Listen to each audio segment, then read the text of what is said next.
اللهم صل على سيدنا محمد وعلى آل سيدنا محمد. പ്രിയമുള്ള ഈ യോഗത്തിൻ്റെ അധ്യക്ഷൻ കെ പി അബ്ദുറഹ്മാൻ മുസ്ലിയാർ, ഈ സദസ്സിൻ്റെ ഉദ്ഘാടന ഭാഷണം നിർവഹിക്കുന്ന മഞ്ഞപ്പറ്റ മഹല്ല് മുദ്രിസായ സയ്യിദ് ഫൈസി, ഈ പ്രവാചക പ്രകീർത്തന സമ്മേളനത്തിൽ ഇഷ്ക് മജ്‌ലിസിന് നേതൃത്വം നൽകുന്ന അൻവർ അലി ഹുദവി പുളിയക്കോട്, അതുപോലെ നമ്മുടെ മദ്രസ മാനേജിംഗ് കമ്മിറ്റി പ്രതിനിധികൾ, നമ്മുടെ നാടിൻ്റെ എല്ലാ സൽക്കർമ്മങ്ങൾക്കും മുന്നിലുള്ള, അതുപോലെ നമ്മുടെ പരിസര പ്രദേശങ്ങളിലുള്ള പൊതുജനങ്ങൾ, ഹബീബ് റസൂലുള്ളാഹി സ്വല്ലല്ലാഹു അലൈഹി വസല്ലമ തങ്ങളുടെ ജന്മദിനം കൊണ്ട് അനുഗ്രഹീതമായ ഒരു മാസത്തിലാണ് നാം നിലകൊള്ളുന്നത്. പ്രവാചക പ്രകീർത്തനങ്ങൾ നാട് മുഴുക്കെ നടന്നുകൊണ്ടിരിക്കുന്നു. ഒരു മുഅ്മിനായ വ്യക്തിയെ സംബന്ധിച്ചിടത്തോളം അവൻ്റെ ജീവിതത്തിൽ അവന് ഏറ്റവും കടപ്പെട്ടിരിക്കുന്നത് റസൂലുള്ളാഹി സ്വല്ലല്ലാഹു അലൈഹി വസല്ലമ തങ്ങളോടാണ്. നമുക്കൊക്കെ ഏറ്റവും കടപ്പാടുള്ളത് നബി തങ്ങളോടാണ്. നമ്മളൊക്കെ ഈ സംഘടിപ്പിക്കുന്നത് ഹബീബായ റസൂലുള്ളാഹി സ്വല്ലല്ലാഹു അലൈഹി വസല്ലമ തങ്ങൾ ഇങ്ങനെ കണ്ടുകൊണ്ടിരിക്കുന്നു എന്ന് വിശ്വസിക്കുന്നവരാണ് നമ്മൾ. നമ്മുടെ ഈ സൽക്കർമ്മങ്ങളൊക്കെ കണ്ട്, ഈ പ്രവാചക പ്രകീർത്തന സമ്മേളനങ്ങളൊക്കെ കണ്ട് വളരെ സന്തോഷത്തോടുകൂടെ പ്രവാചകൻ സ്വല്ലല്ലാഹു അലൈഹി വസല്ലമ തങ്ങൾ ഇതൊക്കെ കണ്ടുകൊണ്ടിരിക്കുന്നു എന്നാണ് നമ്മൾ സുന്നികളുടെ വിശ്വാസം. നമുക്കൊക്കെ ജീവിതത്തിൽ പല ആളുകളോടും കടപ്പാടുകളുണ്ടാവും. പക്ഷേ നമുക്ക് തീർക്കാൻ കഴിയാത്ത കടപ്പാടാണ് അല്ലാഹുവിൻ്റെ റസൂലിനോടുള്ളത്. അല്ലാഹു തമ്പുരാൻ ഈമാനിനോട് ചേർത്തിക്കൊണ്ടാണ് നബി സല്ലല്ലാഹു അലൈഹി വസല്ലമ തങ്ങളുടെ ഓരോ വിഷയങ്ങളും നമ്മോട് പറയുന്നത്. നമ്മുടെ ഈമാനിന്റെ പൂർത്തീകരണം നബി സല്ലല്ലാഹു അലൈഹി വസല്ലമ തങ്ങളിലൂടെയാണ് നമുക്ക് ഹിദായത്ത് ലഭിക്കുന്നത്. നമ്മളൊക്കെ മുസ്ലിങ്ങളായി നിലകൊള്ളുന്നത് എല്ലാ അർത്ഥത്തിലും ഒരു മുസ്ലിമായ മനുഷ്യൻ കടപ്പെട്ടിരിക്കുന്നത് അല്ലാഹുവിൻ്റെ റസൂലിനോടാണ്.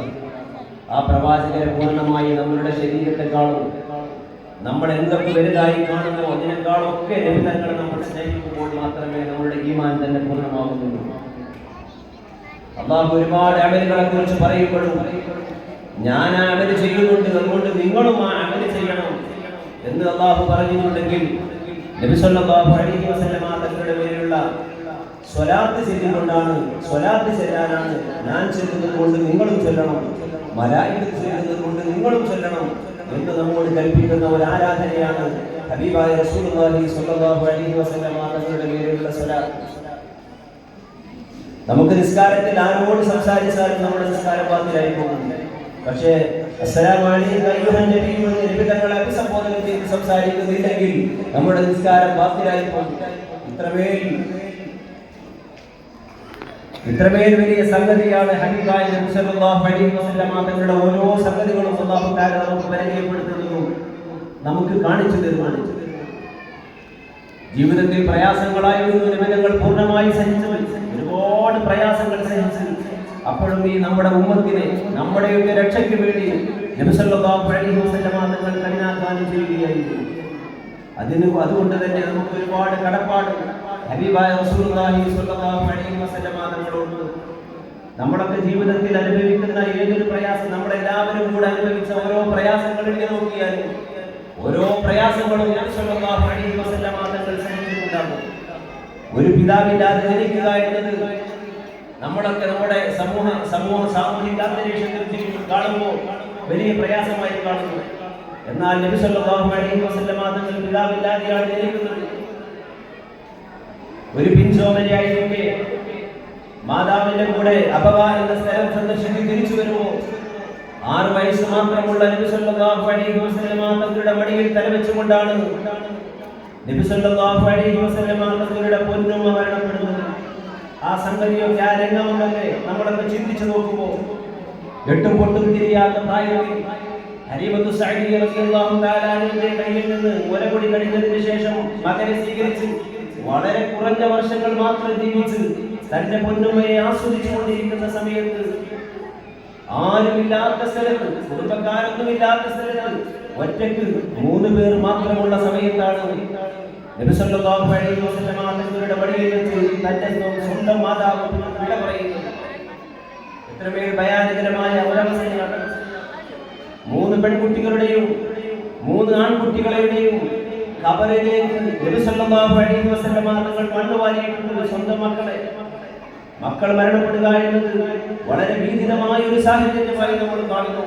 എന്നാൽ ഹബീബ് റസൂലുള്ളാഹി സ്വല്ലല്ലാഹു അലൈഹി വസല്ലം തങ്ങൾ 6 മക്കൾ നബി സല്ലല്ലാഹു അലൈഹി വസല്ലം തങ്ങളുടെ ജീവിതകാലത്ത് മരണപ്പെട്ടു പോയിട്ടുണ്ട്.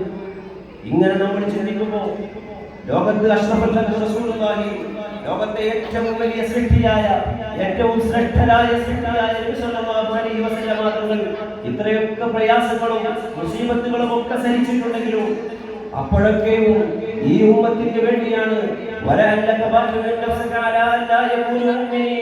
പ്രവാചകരെ, ഇവര് വിശ്വാസമാർജിക്കാത്തതിന്റെ പേരിൽ നിങ്ങൾ സ്വമേധയാ ആത്മാഹുതി നടത്തി പോകുമോ, ആത്മാഹുതി സംഭവിച്ചു പോകുമോ എന്ന് വരെ അല്ലാഹു പേടിച്ചു പോയി.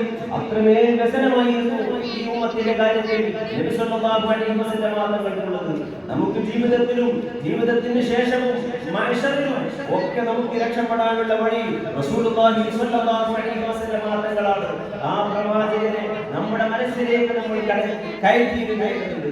അതിനുവേണ്ടിയുള്ള ശ്രമങ്ങളാണ് ഇതുപോലെയുള്ള സംരംഭങ്ങളിലൊക്കെ, ഇതുപോലെയുള്ള പരിപാടികളിലൊക്കെ നാം ആഗ്രഹിക്കുന്നത്. എവിടെ വെച്ചാണെങ്കിലും നമുക്ക് സ്വലാത്ത് നടക്കണമെങ്കിലും മഹ്ശറിൽ നിന്ന് രക്ഷപ്പെടണമെങ്കിലും എല്ലാം നമുക്ക് തടിയായിട്ടുള്ളത് ഹബീബായ റസൂലുള്ളാഹി സ്വല്ലല്ലാഹു അലൈഹി വസല്ലം തങ്ങളാണ്. ആ പ്രവാചകരുടെ ചര്യകൾ പിൻപറ്റുവാനും ആ പ്രവാചകരുടെ മനസ്സിലേക്ക് ചേർത്തി വെക്കുവാനും നമ്മുടെ താല്പര്യങ്ങൾക്കപ്പുറം ഹബീബ് സല്ലല്ലാഹു അലൈഹി വസല്ലം തങ്ങളുടെ താല്പര്യങ്ങളെ മുന്നിലേക്ക് വെക്കുവാനും നമുക്ക് കഴിയണം. അങ്ങനെ നമ്മൾ പ്രവാചകരെ കാണുമ്പോൾ, സ്നേഹിക്കുമ്പോൾ, വലതുകാലിട്ട് ചെരുപ്പ് ധരിക്കുമ്പോൾ എന്റെ പുണ്യ പ്രവാചകർ ഇങ്ങനെയാണല്ലോ ചെരുപ്പ് ധരിച്ചത് എന്ന് നമ്മൾ ഇഷ്ടം കൊണ്ട് നമ്മൾ കഷ്ടപ്പെട്ട് ചെയ്യുന്നതിന് പകരം ഒരു സുന്നത്ത് ഇഷ്ടപ്പെട്ട് ചെയ്യാൻ കഴിയുന്ന ഒരു മാനസികാവസ്ഥയിലേക്ക് നമുക്കൊക്കെ വളരണം. അങ്ങനെ വളരാൻ കഴിയുന്ന നല്ല സദസ്സായി ഈ സദസ്സിനെ അല്ലാഹു മാറ്റി തരട്ടെ എന്ന് മാത്രം പറഞ്ഞുകൊണ്ട് ഈ ഔപചാരികതകൾക്ക് വേണ്ടിയുള്ള സ്വാഗതം മാത്രം ഞാൻ ആശംസിക്കുകയാണ്. ഈ പരിപാടിയുടെ അധ്യക്ഷപദം അലങ്കരിക്കുന്നത് കെ.പി. അബ്ദുറഹ്മാൻ മുസ്ലിയാർ അവർകളാണ്. അദ്ദേഹത്തെ ഈ പരിപാടിയിലേക്ക് ഹാർദമായി സ്വാഗതം ചെയ്യുന്നു. അതുപോലെ തന്നെ ഈ പരിപാടിയുടെ ഉദ്ഘാടന കർമ്മം നിർവഹിക്കുന്നത് ഈ പ്രദേശത്തിന്റെ, നമ്മുടെ മഹല്ലിന്റെ മുദരിസായ സൈനുദ്ദീൻ ഫൈസി അവറുകളാണ്. അദ്ദേഹത്തെയും ഈ പരിപാടിയിലേക്ക് സ്വാഗതം ചെയ്യുകയാണ്. അതുപോലെ ഇവിടെ നമുക്ക് മറ്റു പരിപാടികളൊക്കെ മാറ്റിവെച്ച് പരമാവധി ഇഷ്ക് മജ്‌ലിസിന് വേണ്ടി തന്നെ നമുക്ക് സമയം ഉപയോഗപ്പെടുത്താമെന്ന നിലയിൽ ബാക്കി എല്ലാ പരിപാടികളും നമ്മൾ മാറ്റിവെക്കുകയാണ്. നമുക്ക് നേരിട്ട് ഉദ്ഘാടനവും അധ്യക്ഷവും കഴിഞ്ഞാൽ നമുക്ക് പ്രധാന പരിപാടിയിലേക്ക് കടക്കണം. ഇവിടെ പ്രധാനപ്പെട്ട ഈ പ്രവാചക പ്രകീർത്തന സമ്മേളനത്തിന് ഇഷ്ക് മജ്‌ലിസിന് നേതൃത്വം നൽകുന്നത് അൻവർ അലി ഹുദവിയാണ്, പുളിയക്കോട്. അല്ലാഹു അദ്ദേഹത്തിന്റെ ശബ്ദത്തിനും അദ്ദേഹത്തിന്റെ വാക്കുകൾക്കുമൊക്കെ വലിയ അസർ നൽകുമാറാവട്ടെ, വലിയ സ്വീകാര്യത നൽകുമാറാവട്ടെ. ഈ ഒരു മേഖലയിൽ ദീർഘകാലം ഇഖ്ലാസോടുകൂടെ പ്രവർത്തിക്കാൻ അല്ലാഹു തആല അദ്ദേഹത്തിന് കഴിവും ശേഷിയും നൽകുമാറാവട്ടെ എന്ന് പ്രാർത്ഥിച്ചുകൊണ്ട് ഞാൻ അവസാനിപ്പിക്കുകയാണ്. ഇതിന്റെ അധ്യക്ഷപദം ഏറ്റെടുക്കാൻ വേണ്ടി അധ്യക്ഷനെ ക്ഷണിച്ചുകൊണ്ട് ഞാൻ അവസാനിപ്പിക്കുന്നു. അസ്സലാമു അലൈക്കും വറഹ്മത്തുള്ളാഹി. ഉദ്ഘാടനത്തിന് വേണ്ടി സൈനുദ്ദീൻ ഫൈസിയെ ക്ഷണിക്കുന്നു.